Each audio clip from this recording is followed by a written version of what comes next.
How to fill background using inverse option in Photoshop. First, begin by selecting the Lasso tool and outlining the image you wish to work on. Next, right-click on the selected image and choose the Select Inverse option. This will select everything except the initially outlined image. Then, unlock the image and navigate to the Edit menu located at the top of the interface.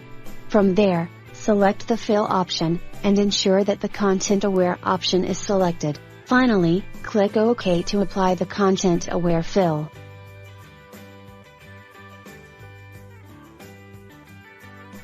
Now, let's consider an alternative scenario.